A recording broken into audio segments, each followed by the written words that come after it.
Hi, everyone, and welcome to the October Impact webinar series. My name is Dan Horgan, Senior Director of Corporate Engagement with Mentor, the National Mentoring Partnership. So excited that you're able to join us today for our session, Diverse Ways Corporations Support Youth Mentoring. You guys are really in for a treat. We've got an incredible group of speakers from all around the country that are here today to share both about their own partnerships and some of the lessons that they've learned that will hopefully inform your corporate partnership work on the ground in regards to advancing more youth mentoring support for young people. Before we jump in, I just have a few quick operational points I want to make. One is I just want to remind everybody who's tuning in today that everyone who's dialed in is going to be on mute just to maintain the best sound quality as we record today's session and make it available for you afterwards in the Impact Webinar Series section of the Mentor website, which is located at mentoring.org. We archive all of the monthly webinar series so that you can go back to it and also review any of the slides today. So we'll make sure that you get a copy of those as well as the recording. If you have any questions or any comments throughout the course of today's session, really encourage you to use the chat box located on the right side of the screen. This is a great way for you to interact with our speakers. I'll be moderating the feedback that we get in the chat box, and we'll make sure we leave plenty of time at the end for Q&A. So please, I'll remind you as we go through today's session, but if you have anything that comes to mind or any questions that you have for specific speakers or just in general, please be sure to use that chat box located on the right side of your screen. With that, I'm going to ask our panelists today. Again, we've got an incredible lineup. We've got 6 speakers that have taken time out of their schedules to join us today to showcase the work that they're doing in advancing youth mentoring across the country. I'm going to ask each of them just to take about 60 seconds or so to give a quick intro, and then they're going to have the opportunity to dig much deeper into their work as we go through today's session. So CT, I'll kick it over to you for your intro. Thank you very much, Dan, and hello, everybody. Thanks for joining us today. My name is CT Ransell. I'm the Director of Development for Mass Mentoring Partnership, and I just oversee all fundraising operations for a mentoring partnership based in Massachusetts.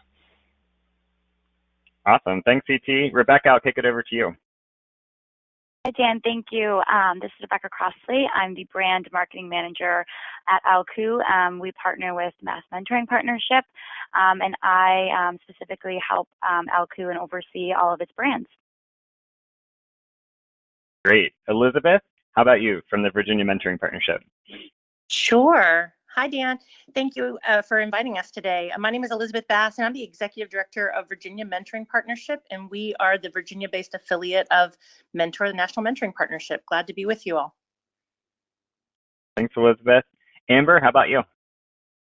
Good afternoon. I'm Amber Rose, and I am a director at Altria and part of the corporate citizenship team, and I have the privilege of managing our positive youth development grants and working with Elizabeth and the Mentor at a national level. Thanks for having us today. Absolutely. Anna, I'll kick it over to you. Hi, everyone. I'm Anna Glover. I'm the Executive Director at Mentor Minnesota, and we support more than 200 mentoring programs in the state of Minnesota, and I'm looking forward to talking about our partnership with 3M today. Awesome. And last but certainly not least, Catherine, I'll kick it over to you from 3M.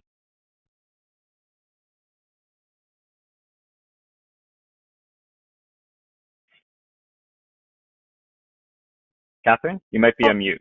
Yes, I apologize. I kept muting. So this is Catherine Shea. Thank you for having me today. So I work with 3M Company, as Anna explained and you explained. I have been working as an active leader and directing some of the science encouragement activities over the last 20 years. A few of them in particular are featured in the STEM mentoring supplement, Elements of Effective Practice for Mentoring, and I'm excited today to share learnings from our experience related to development in our mentoring community. Excellent. Thanks, Catherine. So just to kick us off before we move into each of our 3 core sections for today's webinar, I wanted to just give you a quick overview of Mentor. If you are new to our organization or not as familiar as others, I just wanted to start by sharing the fact that Mentor has a ton of information and tools and resources that you can leverage as practitioners and partners within the mentoring movement, all of which can be found at our website at www.mentoring.org. We are a national organization, so the National Mentoring Partnership was founded over 26 years ago, and our work really falls within three core buckets.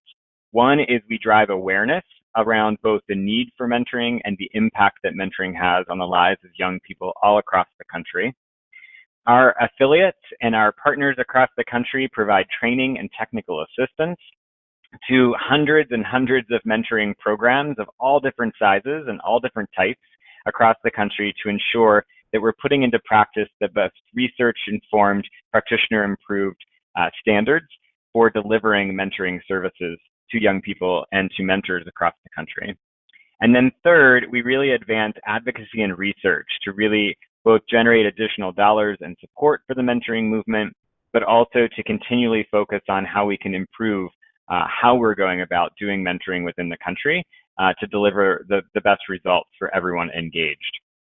We certainly don't do this work alone. As I mentioned, we have a national program network of over 2,000 mentoring programs, all of which represent communities all across the country. These are programs, some of which you are familiar with, I'm sure, like City Year or Big Brothers Big Sisters, or the YMCA. And then there are hundreds of smaller scale programs that might serve 15 to 20 young people in a community, whether it's rural, urban, or suburban across the country. We want to make sure that they have access to the best tools, the best resources to really advance the best mentoring possible for youth and for their mentors. As I mentioned, we have a national footprint with affiliates, 26 affiliates across the country, 3 of which you get the opportunity to hear from today, so Minnesota, Virginia, and Massachusetts. They do very much similar work that we do on a national level. They do at a state or regional level. Again, supporting, as Jessiana mentioned, a broad network of mentoring programs, providing training and technical assistance, advocating for additional mentoring support, as well as increasing the overall awareness and trying to recruit more people to the mentoring movement. We also work in partnership with a variety of companies representing all sorts of industries and all different geographies across the country. And so you see on the screen just a sampling of some of those companies that we partner with. And again, today you're going to get the opportunity to hear from 3 of them around their specific support of both our affiliate and of local mentoring activities. Just as an overarching umbrella for why is this work important, we know from our research over the last 26 years that 1 in 3 young people are growing up in America today without access to a caring adult outside of their immediate family. And so for those 9 million young people that never had that opportunity to have a caring adult provide guidance to them around their education, around their career or professional development, or around just the basic life supports that they need to thrive, we want to make sure that together, collectively across sectors, we're working to close that gap. The reason we want to close that gap is that we know mentoring is effective, and we know that because we've asked young people specifically who have been supported by a mentor what impact it has had on them. On the screen, you see just a few of the statistics from the Mentoring Effect research study. 55% are more likely to be enrolled in college. 130% are more than twice as likely to say that they held a leadership position, so they get civically engaged in their communities or in their schools or places of work. And my favorite statistic coming out of this report, which shows just the rippling impact that mentoring can have in communities across the country, is that 90% of respondents who had a mentor said that they in turn would like to be a mentor, which again is just a powerful statistic when we think about the results that we can together really advance across the country. So with that, I'm going to turn it over to our first 2 presenters. So CT and Rebecca from the Mass Mentoring Partnership and ALCU are now going to take us into what their partnership looks like and share with you some great advice from what they've learned along the way. CT and Rebecca, turn it over to you. Thank you very much, Dan. Appreciate it. And hello, everyone. So Rebecca and I are going to tell you a little bit about our successful partnership between Mass Mentoring Partnership and ALCU. And, you can see us both on the far right of this picture here to start. So Dan, if you want to go to the next slide. So I just want to make some information here available for both of us, just because we're probably going to move pretty quick through some of the slides in the interest of making sure everybody can present and get all the information out. So my email and Rebecca's email is here, so please feel free to reach out should you have any questions. And you can go to the next slide. So I just really quick, Mass Mentoring Partnership, we fuel the movement to expand empowering youth-adult relationships across Massachusetts. These are the sort of the four-prong ways that we do it. I won't dig too deep into this right now just because I want to make sure we have some time to discuss other things later, but I'd welcome everybody to send me any emails to ask any further questions around sort of the work that we do. You can go next, Dan. Rebecca, this is you. All right, hello everyone. Rebecca Crossley. I'm here at working from ALCU. ALCU is a highly specialized consulting services firm nationwide. We are headquartered here in Andover, Massachusetts. And internally we recruit bright, motivated people. We present them with opportunity and reward them for their efforts. We truly believe you can have fun working hard, and you're going to hear from more of us today on how we do that through our partnership with Mass Mentoring and supporting the mentoring cause. You can hit to the next slide. Yep. So, Becca, do you want to talk a little bit about sort of how all of this got started with the Wakefield Adult Mentoring Group? Yeah, of course. All right. So how we got started a little bit. So to the left on that picture, that is Mark Eldridge, our CEO. He really is, the reason behind us getting, involved with Mass Mentoring Partnership. Growing up, his family, helped start and, run the Wakefield program. And, at his previous company, his dad had always kind of been, asking him to be a mentor and stuff like that, but he had a lot of traveling that he was doing. So actually in 2007, when some free time came up, he decided to be a mentor and was a mentor for a young kid for about 6 years. And this really, was a really big changing point in Mark's life. It changed and really became a passion for him, and realized, with ALCU, he wanted to get the company involved in giving back. And for Mark, it was one adult helping one kid, and it was extremely critical, but he wanted to see, how a bunch of adults could help a bunch of kids, and that is kind of how ALCU and MMP began. And then kind of moving right on to it, the Robin Ride for Kids. We started that is our largest way that we help raise money for Mass Mentoring, and that was a way that the whole company would be able to get involved in helping support and raise money for Mass Mentoring. I know we'll get into a little bit deeper within the next few slides, so I'll leave this next one off to you, CT. Yeah, thank you.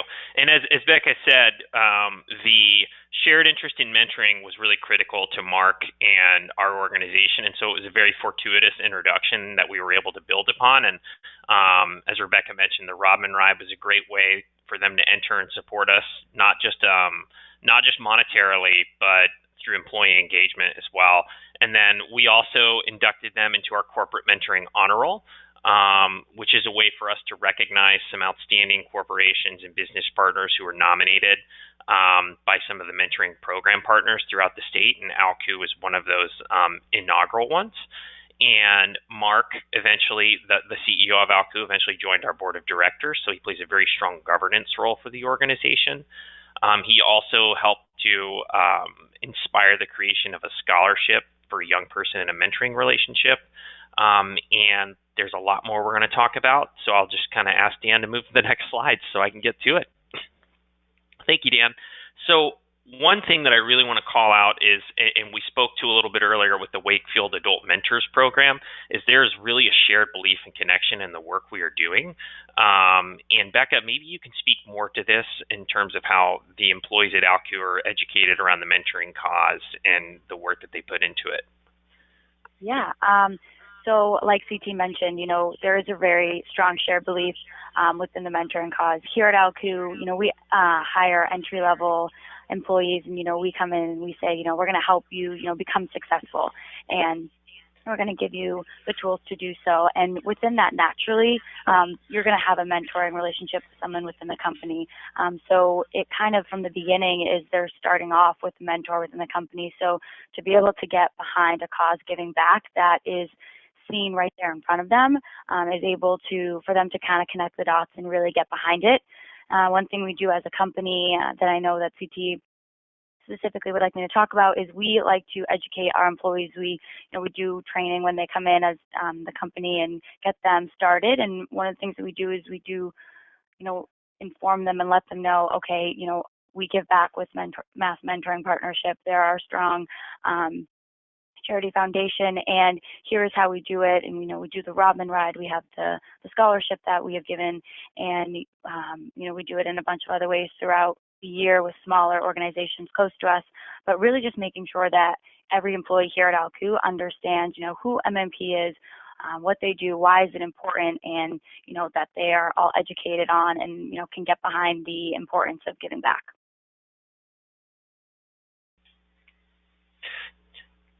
Thank you, Dan. And this is just sort of a grid overview of the ways that we do work together, just to kind of, if I had to map it out in a very clear, concise way.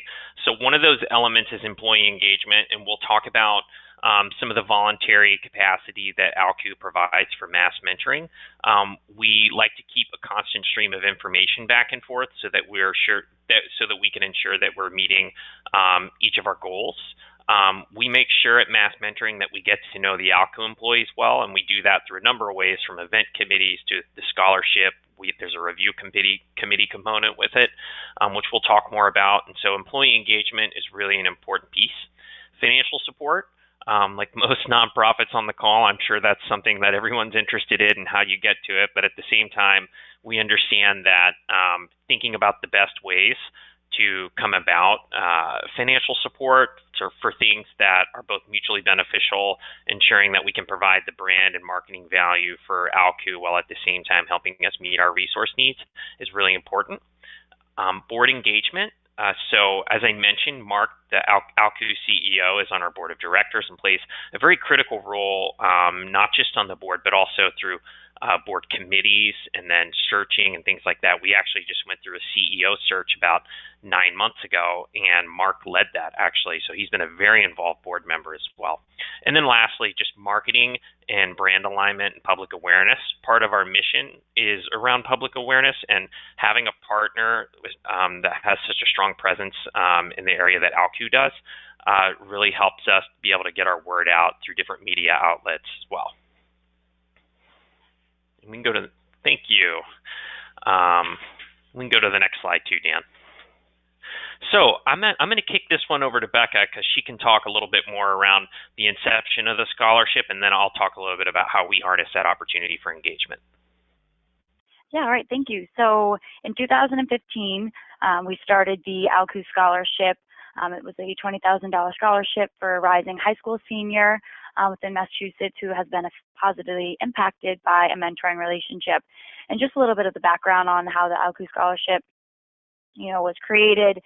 We had been giving back with MMP and through the Rodman Ride for a few years, and we really wanted to be able to take it a step further. As I mentioned before, a bunch of adults, helping a ton of kids, and us as a company, our whole company was just extremely involved and passionate about the mentoring cause. And while we do a lot of fundraising and there's a lot of matching and a bunch of other donations that happen throughout the year, a $20,000 scholarship to someone individually, is significant and can make an extremely positive impact for them and their education. So, for us, it was being able to connect to somebody and give them a positive outlook on, education and getting them there, maybe an opportunity that they may not have had. And it really has from there turned into something that, now has grown into a small community for our scholarship recipients that, they're able to lean on each other to help questions on applying to colleges and how is it, moving from high school into college and kind of creating that resource for them. But then also ALCU as a company, we are, like I mentioned before, we're full of entry-level young professionals, who have been through college and, now starting in the workforce. So, we're able to provide them with resources for interview tips or anything like that they need. So while the ALCU Scholarship, definitely the mission and the dream there was to be able to impact a specific individual. And now, we're coming up on being able to, give our fourth recipient. We've now created a small community behind the scholarship, and it's something that the whole company is involved in. Yeah, thank you, Becca. And I would also just add that these scholarship recipients are very involved in this sort of cohort that they're trying to create, or that they have created, actually, that ALCU has created. And just recently, a few months ago, there was a game at Fenway, not the one from the World Series that you all may just recall, but Daniel, who's in the picture there, and Ronique both went on field, and they all know the employees, and they know Mark, the CEO, really well. And so it's really nice just to see them all communicate and how they've built this trust and this really nice relationship. But some other things I'll add, some ways that we harness this opportunity. So Mass Mentoring manages the administration of the scholarship, the application process. We work in sort of concert with ALCU around the marketing. We do some of the financial management processing around it, the disbursement and compliance pieces. But at the same time, we also have a scholarship review committee, which for the nonprofits who are on the phone, I'd really like to just sort of present that as a stewardship opportunity, because it allows us to invite a small pool of ALCU employees who are really interested in the process to come into our office. And with both MMP staff, Mass Mentoring staff, and ALCU staff, we go through a number of applications that qualify together and narrow it down to a select few, which then go on to ALCU's president, Mark, and then our CEO, Lily, who then make the final decision. It's a really great way to get to know the employees, but at the same time provide a really meaningful stewardship opportunity to really get them invested and connected to the mission as well. Can you go to the next one, Dan? Oh, sorry. Go ahead, Rebecca. No, the only thing I was just going to add is I know sometimes it's, difficult, and sometimes there's struggles around getting a company to get behind, a cause, and especially something that, and we're growing, our company is growing, and so there's a lot more people to, try to touch and get behind. And so we definitely at ALCU, we take this opportunity with the scholarship review committee to really look at our employees and say, let's give them an opportunity to have a hand and really see the effects of, what we're doing, and, beyond the Robin Ride and riding the 25 miles, really getting to see and hear some of the stories, of these kids that are in mentoring relationships and some of the impact that they've had on their community, and for our employees to feel like they've had a hand in helping choose and, get behind and really give back and, create a good opportunity for someone. Yeah. And so for the Robin Ride here, I'll kind of go quick on our side of it for Mass Mentoring. This is really a great opportunity that provides immense support for us, both voluntarily and financially. And it is literally sweat equity. And there is match associated with this. And so every dollar raised turns into more dollars for us. And there's always consistent communication between us and ALCU around how to make this a really fun experience for both us and for ALCU. But Rebecca, I'll let you talk a little bit about sort of the calling hour and ALCU gives back and things like that are associated with it, which I think are really creative ways to support a nonprofit organization that I'd like everybody to hear about. Yeah, for sure. So the Robin Ride is one of our, we call it Robin Ride season here at ALCU. It's one of our, one of our best events that we have here. We get the whole company involved. So usually around the beginning of the summertime, we do a huge kickoff presentation that, is basically kicking off the fundraising season here at ALCU. And really, it's so successful because we have, the buy-in and the support from all of our leaders here at ALCU. And what we do is we basically, again, educate the employees on, okay, who is MMP, how much have we raised for them, how do we get involved with them, and what is the Robin Ride, and, what can we do, and how are we involved? And we really kick it off. And for the next few months, we ask employees to, they all sign up for a team, and each division here is how we're split up internally. They're on a team, and we, we're very competitive. We're young. We're very motivated. So we definitely tap into their competitive side, and we really understand, okay, what makes them and drives them. So what we do is we have contests throughout the fundraising season, and each team will compete, and there's a grand prize for the group that raises the most at the end, and there's individual prizes for the individual that raises the most. And then one of the best events of the summer is, we like to call it our calling hour. And we kind of sat back and realized that, we're asking our employees to fundraise and reach out to their friends, to their family, maybe to their networks, and, some of their clients and consultants, and so if we're asking them to do that, we have to be able to offer them resources and able to do it, and maybe the time to be able to do it, because, for most of the day they're here and they're working. So we saw that as an opportunity to say, okay, let's give them a break. Let's take an afternoon off. And we kind of say, stop calling for business and start calling for the kids. And we make it really fun. We have a theme usually, and typically the carnival theme sticks every year. We get cotton candy and just finger food and stuff like that. We play some music, and then we give our employees the opportunity to spend the rest of the afternoon calling their friends, families, whoever it may be, for some donations.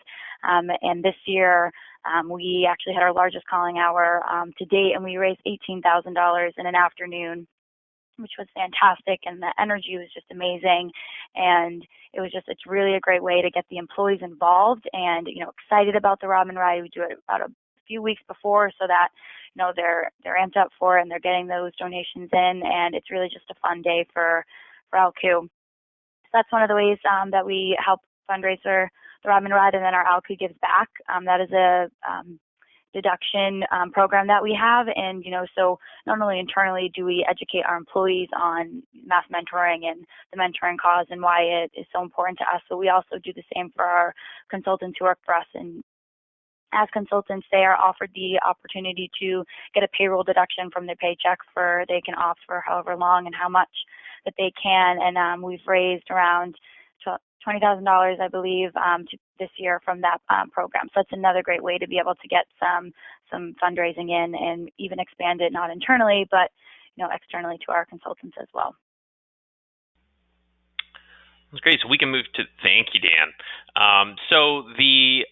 I won't speak too much on this. Really, we just try to involve ALCU in any of our events that we can.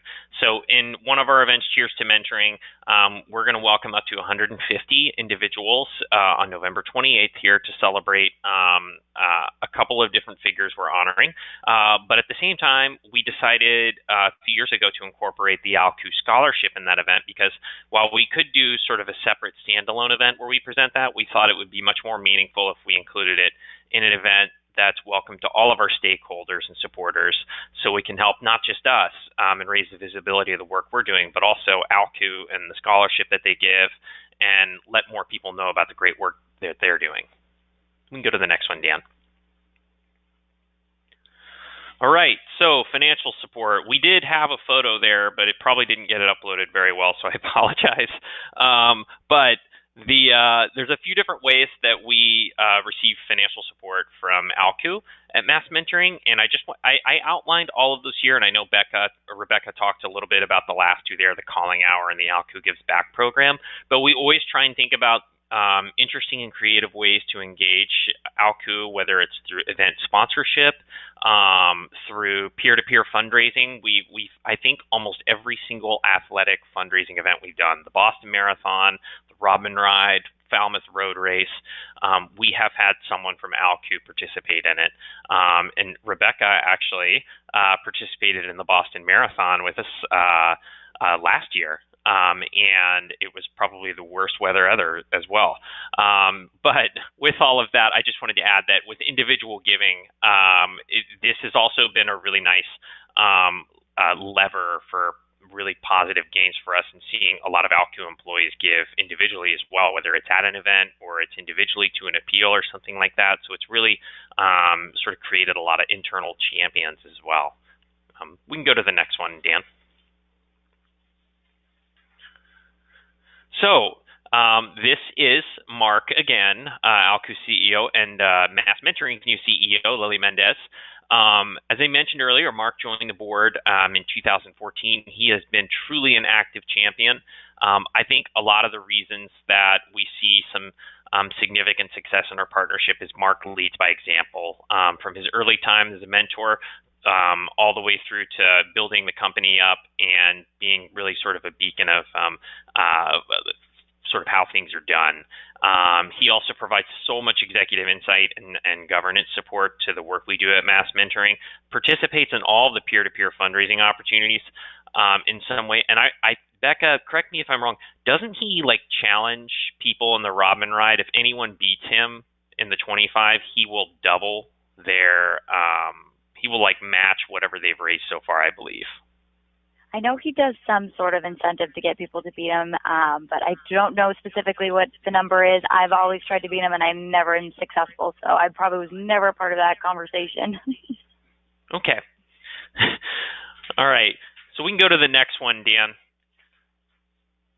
So I won't spend too much time on this. This is just a list of ways that we have sort of worked with ALCU and sort of different marketing and awareness channels. So I can talk more about that after as well if anyone has any questions.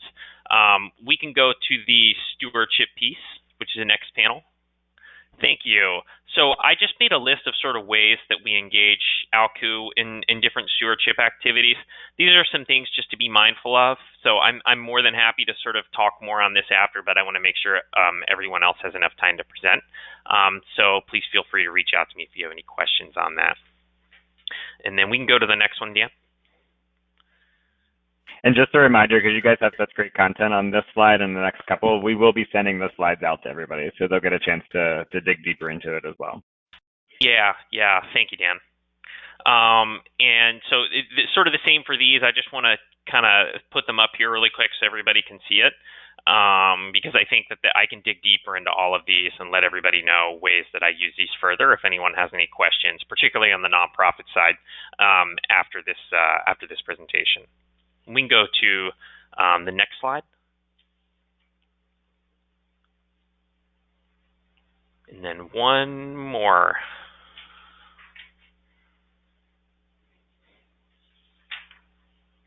All right, and so I'll just close, and I'll ask Rebecca to say something too. But at the end of the day, a company is a group of individual people. You know, they have different needs, cultures, personalities, and methods. So being able to adapt and change with each one in order to meet their needs is really important. And what really matters is your connection to the people in the company. And I think that we've grown really close to the point to where I just naturally call Rebecca if I have even the smallest question, just because it's almost like speed dial where we know each other that well and we can get things done quickly. But Rebecca, anything you want to add on that? I just want to add that, being able to work with CT, and I know we work with Kelsey over there, and there's multiple people in ALCU that is able to work with mass mentoring, and I think it really is just the fact that we work just so closely together and keep each other in the loop, and we both just have the same goal in mind, and that is giving back, providing, opportunities for young children to have a mentor, because we all can, get behind it. And, for us, it's really just, being able to give back to a cause that is, about our future is something that definitely everyone here at ALCU gets behind. And, we love, partnering with mass mentoring, and it's just, we're a team and we view it that way. Agreed. So that's it for us. Yeah. Thank you very much, Dan. Thank you. Yeah, definitely. We'll circle back. We'll have some time at the end for some Q&A. At this point, I want to transition over to the Virginia Mentoring Partnership, so Elizabeth, and then Amber from Altria. Great. Thank you, Dan. This is Elizabeth. I'll get us started. Just to kind of provide a little bit of context around our relationship here in Virginia. Altria has supported VMP for many years. Some specific ways we'll talk about in a minute around board service, event sponsorship, and through its investment and grant support of our program services to youth mentoring programs. And just we've partnered around middle school engagement, particularly as Altria has been a key supporter for OST and school-based youth development programs. Amber will tell you a little bit more about that kind of background and alignment.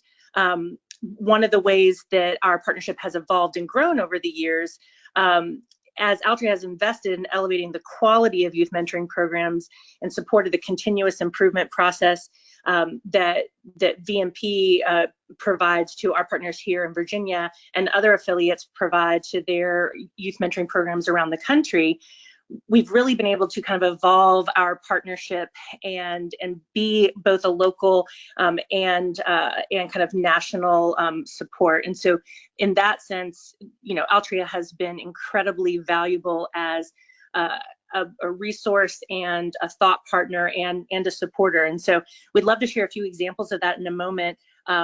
Just wanted to give you that context, and I'll let Amber kind of provide you a little bit more information about the company. Certainly. And I have to apologize. Literally 2 minutes ago, like some kind of construction noise began behind me, and I can't quite figure out the source. So I apologize if you hear that distracting noise, and cross fingers that you won't most.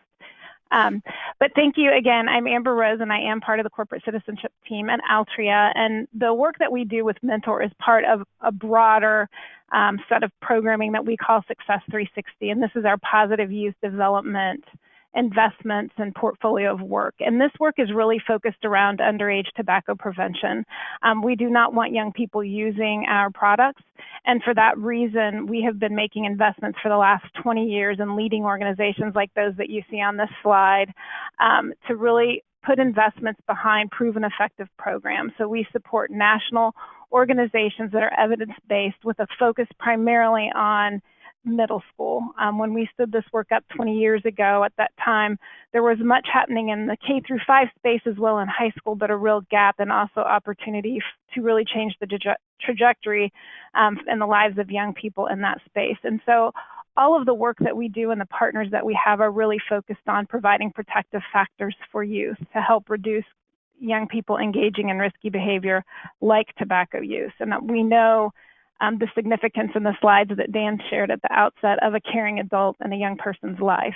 And the way that we look at these investments is both in direct service to partners like Boys and Girls Club, communities and schools, First Tee, as well as field building. And what we do with Mentor at a national level, we really see is that. So the supports and expertise that they provide to the field of mentoring really strengthens that, whether young people are engaging with caring adults through school-based programs or through Big Brothers Big Sisters, which is also a critical partner, through faith-based organizations, that it really strengthens the field of mentoring. And the length of our partnership has been a little less than a decade, and it has included support around the National Quality Mentoring System and also the elements of effective practice. So really what we're doing, again, to strengthen and build the field. There's a few other partners you can see on this that fall in that category as well. We also do much in the way of specific prevention programming to supports like life skills training, Project Connect through care and treatment centers, and Health Rocks through 4-H. So we can go to the next slide and then dig in a little bit more on the specific partnership for Mentor. So as Elizabeth mentioned, our support for Mentor is both to support at that national level as well as a pass-through that comes to Virginia. We are headquartered here in Richmond, Virginia, so there's many programs that we fund at that national level and funnel through to local communities where we live, work, or have a supply chain relationship, including Richmond, Virginia. And the additional partners that we support are there are many more in Richmond because it is where we have the largest employee population, and this is our home. One of the other pieces that that I wanted to illuminate kind of around that relationship is really where we see the role of Virginia Mentoring Partnership in the programming and the supports that we have here in Richmond. So with Success 360, the model of that is really about not only how those individual programs are affecting change and changing the odds for young people, but how they're working together. So in that model where a Boys and Girls Club has a captured audience of young people, rather than that Boys and Girls Club creating a science-based curriculum, working with 4-H to partner so that they're bringing in that expertise.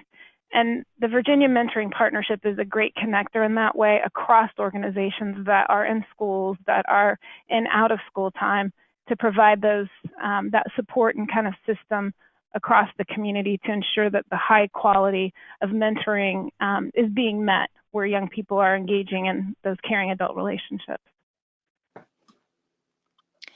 Thanks, Amber. Do you want to? Okay. Yeah, well, yeah, I'd love to build on that just a little bit.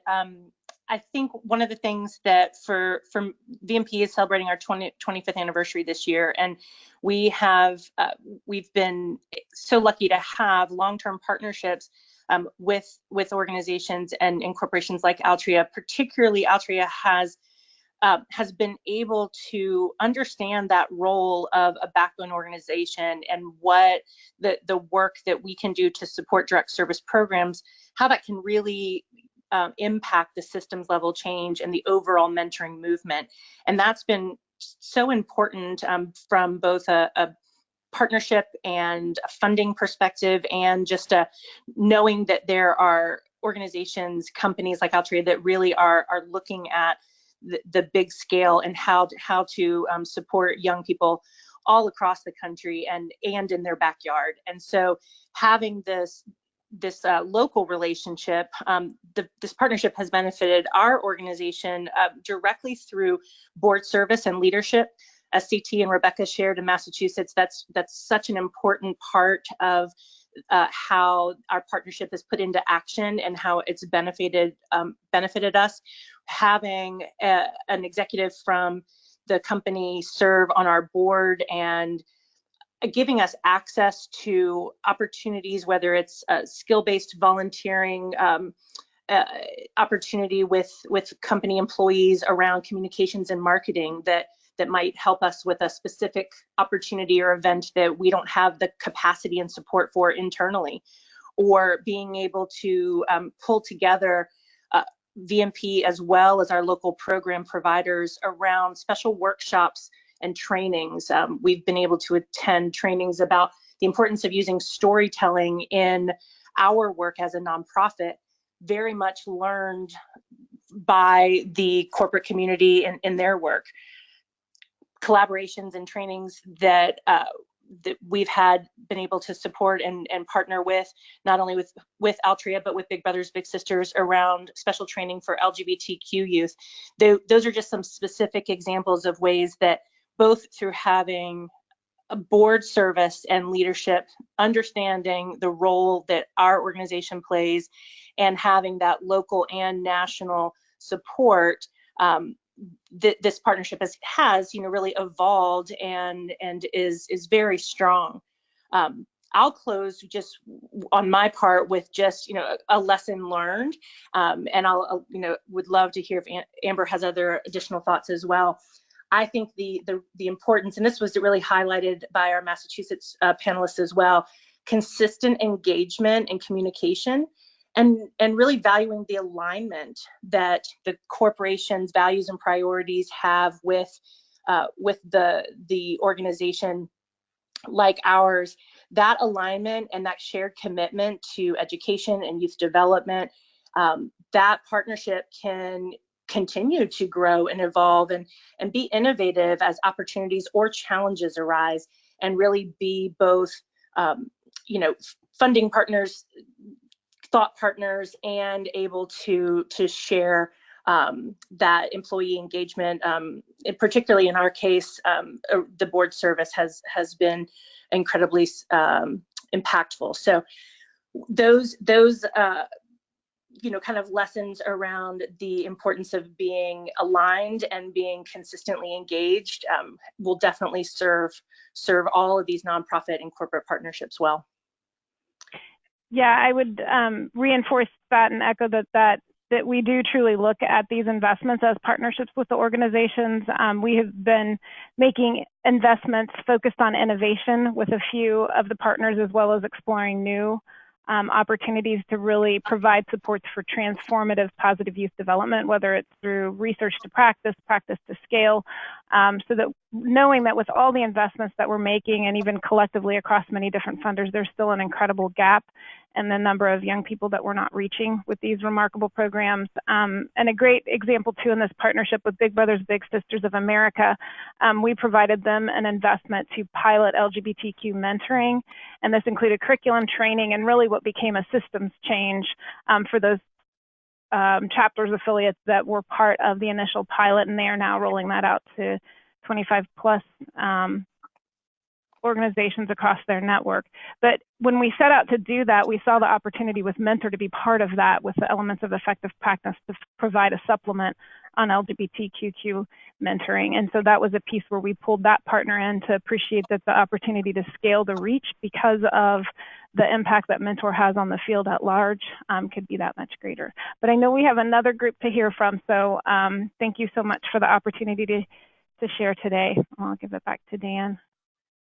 Absolutely. Thanks, Amber. Thanks, Elizabeth. And again, we'll have a couple minutes at the end for some questions and answering period. So we'll come back to you as well. So I'm going to turn it over now to our final presenters from Mentor Minnesota. Again, we've got Jess-Anna, and from 3M, we've got Catherine. I'll get us started if that's all right with Catherine.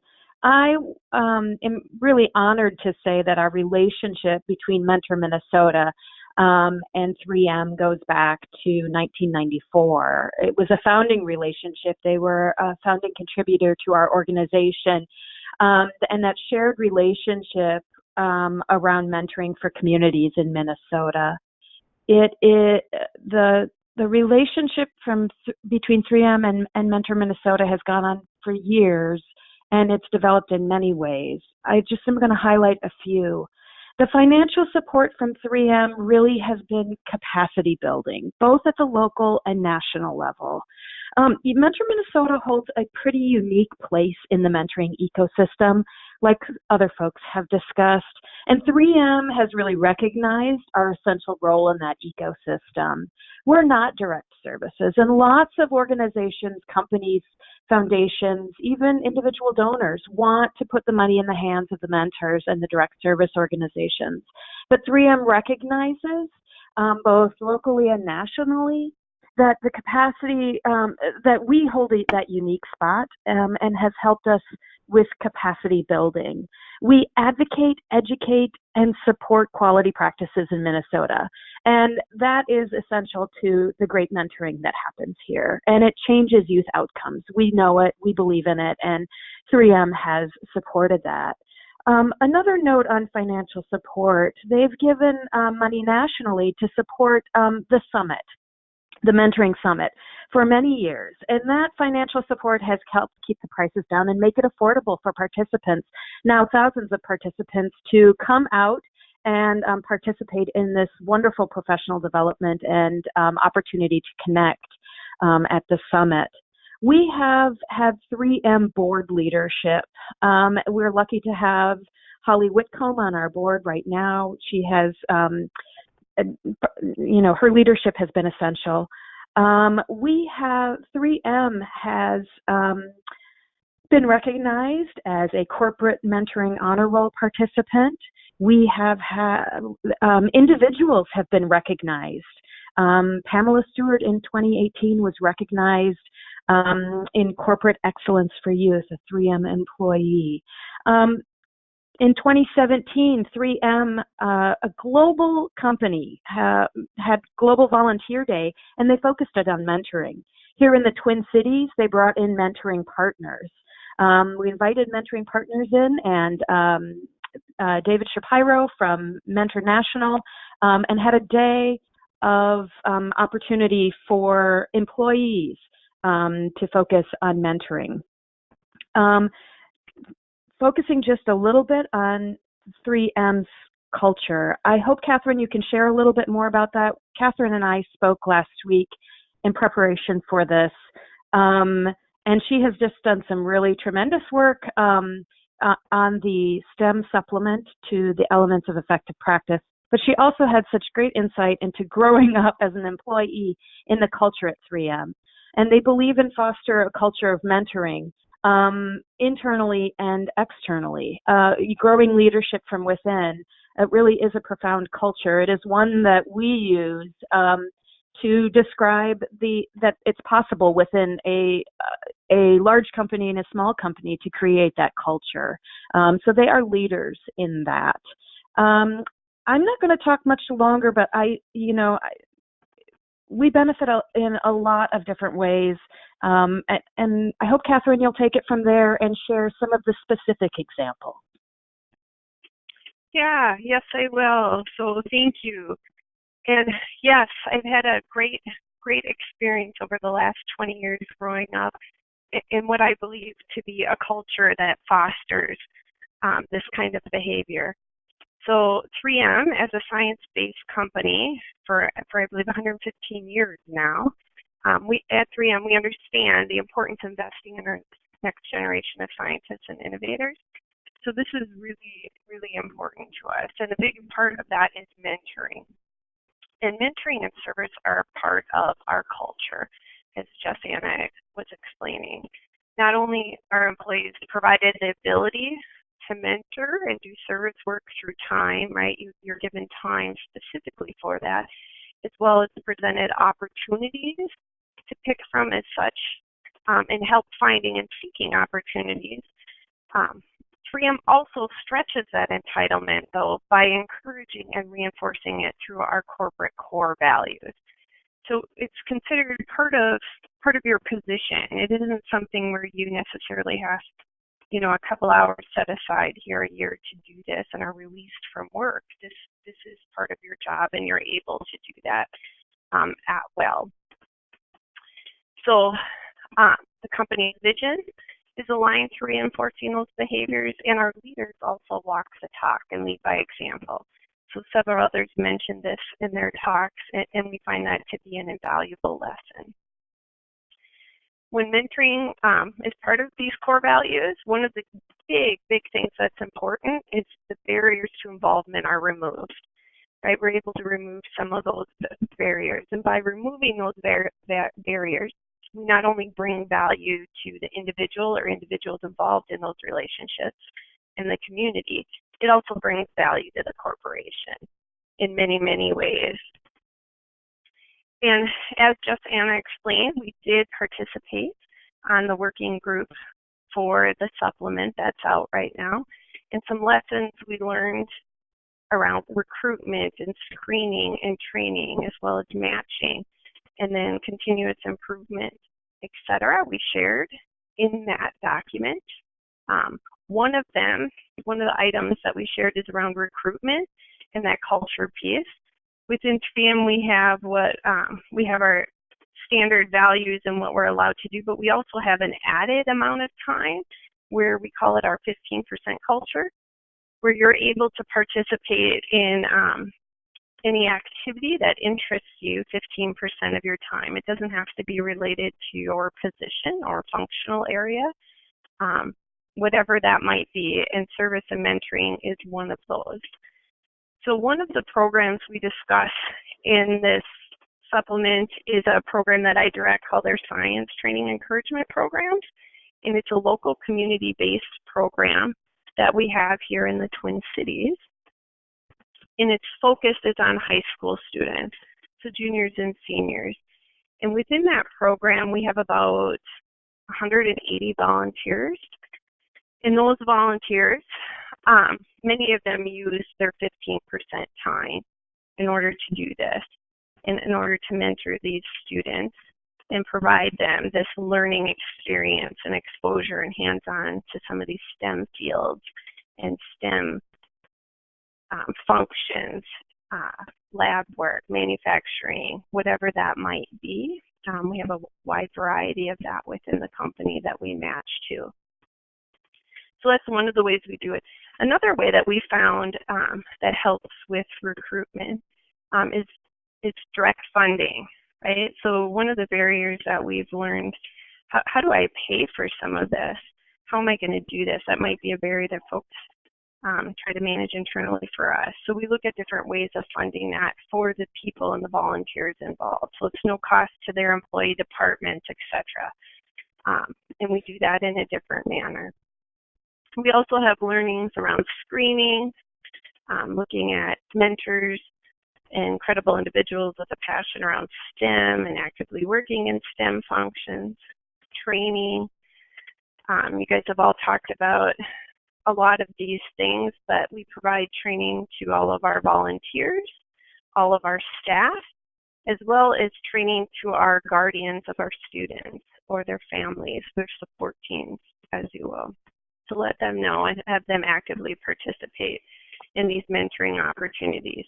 We find when we do that and make it an inclusive environment, it's much more successful for everybody involved.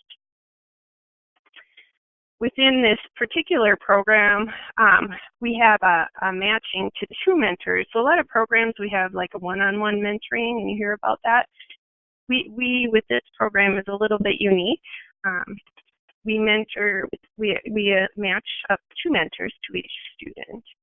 So we want the students to be able to have somebody to focus on professional development and looking at things how they can build their business acumen and their professional skill set, as well as somebody they can go to for personal development and networking, and they can build kind of an advocate in that space as well.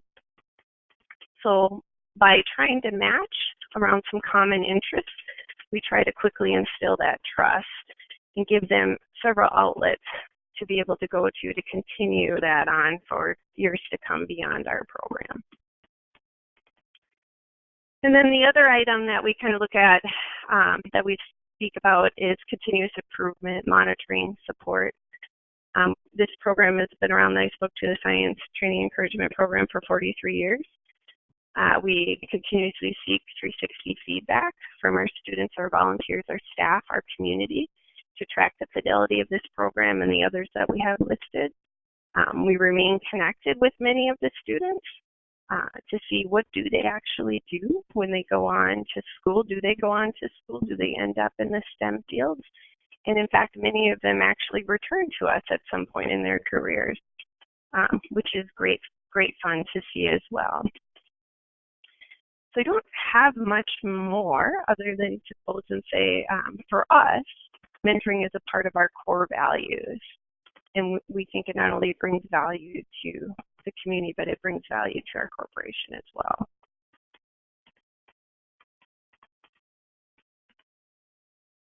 Excellent. Thanks, Catherine. Thanks, Catherine. Jess-Anna, anything you want to offer in closing? No, I just, other than recognizing that this month is STEM Mentoring Month. If you haven't had a chance to look at the STEM Mentoring Supplement, it's excellent. And what a great way to celebrate this month. Awesome. Thanks, Jess-Anna. And just to sort of build on that, on the screen you see both a copy of the full STEM supplement to the Elements of Effective Practice, as well as a link to the checklist, which really is sort of the abbreviated version, if you will, for practitioners to really think about how they incorporate some of these research-based practitioner-improved recommendations, including the ones that Catherine shared from the work at 3M, as well as a working group made up of practitioners and program partners across the country. So again, just a really great resource and a great example of, again, building off of what Amber shared from Altria with Elizabeth and Rebecca and CT from Massachusetts, is the importance of sometimes thinking about how companies can support mentoring affiliates and mentoring programs at a local level, and then how that work can ripple out to really impact the broader mentoring field. I think that just in closing, a couple of things I just wanted to share as key themes. So regardless of whether you're partnering with a large corporation or a small or mid-sized company in your own community, a couple of things to keep in mind based on the lessons learned and the advice shared is really make sure that you're looking at the long view. You're not getting caught up in the short-term transactional elements of a partnership that tend to not be sustainable. In other words, you're building relationships that are going to last a long period of time to create that bulleted list of history items that you saw in the very first presentation, and see how that relationship and that partnership can evolve over time and can add additional elements to it in time. So not trying to do everything at once, but just building off of all of the various partnership elements. Second is just the importance of employee and leadership engagement. So really not only the buy-in from the C-suite and their support, both in terms of how they show up, as well as the sort of advocacy and the recognition that they provide to those that step up to participate, but also in driving really authentic employee engagement so that employees are involved in the decision-making in some cases, they're involved in events and activities, shaping those particular mentoring relationships over time with youth in the community. Number three is just really make sure that over time you're assessing how you're adding value on both sides of the equation. So how are mentoring programs and affiliates adding value to companies, and in turn, how are companies adding value to mentoring programs, affiliates, and the broader mentoring field. And lastly, I would just share that I think a key theme across all of our presenters today was just the importance of consistent and open communications. So really being transparent with one another around your goals and objectives, marrying the business goals with what the community is trying to achieve. And in the end, you'll create that culture of mentoring within your organization that again sort of ripples out to the community and ultimately helps us to close the gap, the mentoring gap for young people in communities all across the country. I want to end by just saying a huge thank you to all of our presenters today. I know we sort of jam-packed a lot of information in a relatively short period of time, but CT and Rebecca, Jess-Anna and Catherine, Elizabeth and Amber, I really want to just say thank you for the work that you do on a day-to-day basis, in addition to the support you provided in today's session. If you're all looking for additional resources, please check out some of the tools and materials that we've got available through Mentor. Number one is the Mentoring Connector. If your mentoring program is not listed in that national database of mentoring opportunities, please make sure you get it in there. And this is a tool that we use, that we drive traffic to every single day through all of our different communications channels and through additional partnerships with companies where we encourage people to go out and search by zip code, by type of mentoring program, and it really connects you to those local mentoring opportunities in communities all across the country. The National Mentoring Resource Center is a clearinghouse of tools, resources, and effective practices, including the latest research in the mentoring field that all of you can take advantage of free of charge. It's also the place that, as a mentoring program, you can request training and technical assistance from our affiliate network across the country. This webinar series, in addition to our collaborative mentoring webinar series, are free to practitioners all across the country. Our next Impact webinar is going to be on November 28th at 2 p.m. Eastern Standard Time, and it'll feature a new guide that we are publishing in partnership with JPMorgan Chase. It's a masculinity guide and specifically focused on how we cultivate positive masculinity, specifically with African American males. Last but not least is just, you heard mentioned that a number of our presenters and speakers have not only been speakers at our National Mentoring Summit, but also sponsors, and would just encourage, if you haven't taken advantage of it yet, to please join us in Washington, D.C. from January 30th to February 1st. That's a great opportunity to engage with over 1,300 practitioners, policymakers, corporate partners all around the country, and frankly, the world. We have a lot of international guests that join us as well, for us to learn from one another, share resources, and really troubleshoot some of the challenges that we're facing across the country. If you submitted a question, I wrote it down, I wrote your name down as well. I will reach out to you with responses to those questions since we didn't get time today to answer those. And again, we'll send out the slides, the recording, and we'll make sure that you have the contact information for our presenters in case you want to follow up and ask any additional questions of them. And with that, just a huge thank you to everybody for joining us today. And again, a special thank you to our presenters. And we'll look forward to seeing you next month. Take care, everyone.